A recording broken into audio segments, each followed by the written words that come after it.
Thank you very much. What an amazing crowd. Thank you for this warm welcome. Thank you so much. One of the greatest gifts of our democracy is the opportunity it offers us every 4 years to change course. It's not a guarantee. It's only an opportunity. The question facing us, simply put, is will we seize this opportunity for change? That's why I came here tonight to tell you why I feel so strongly that we must seize this opportunity to elect Barack Obama President of the United States of America. 8 years ago, some said there was not much difference between the nominees of the two major parties, and it didn't really matter who became president. Our nation was enjoying peace and prosperity, and some assumed we would continue with both no matter the outcome.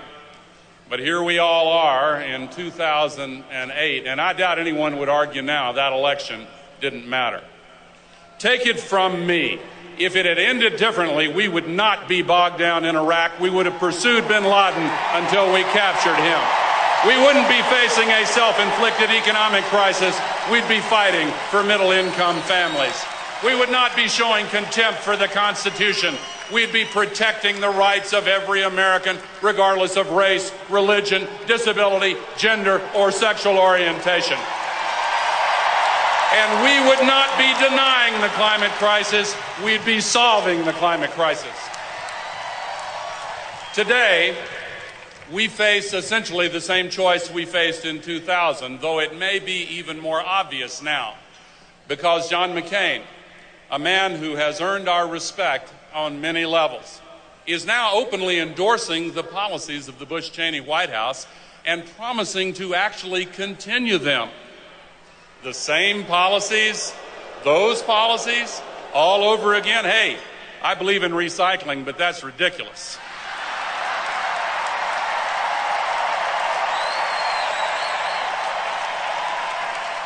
With John McCain's support, President Bush and Vice President Cheney have led our nation into one calamity after another because of their indifference to facts, their readiness to sacrifice the long term to the short term, subordinate the general good to the benefit of the few, and short-circuit the rule of law. If you like the Bush-Cheney approach, John McCain's your man. If you believe it's time for a change, then vote for Barack Obama and Joe Biden. What a great speech Joe Biden gave last night.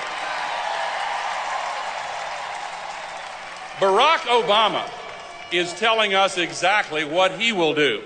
Launch a bold new economic plan to restore America's greatness. Fight for smarter government that trusts the market but protects us against its excesses. Enact policies that are pro-choice, pro-education, and pro-family. Establish a foreign policy that is smart as well as strong. Provide health care for all and solutions for the climate crisis. So, why is this election so close? Well, I know something about close elections, so let me offer you my opinion. I believe this election is close today mainly because the forces of the status quo are desperately afraid of the change Barack Obama represents. There is no better example than the climate crisis. As I have said throughout this land for many years, we're borrowing money from China to buy oil from the Persian Gulf to burn it in ways that destroy the future of human civilization. Every bit of that has to change.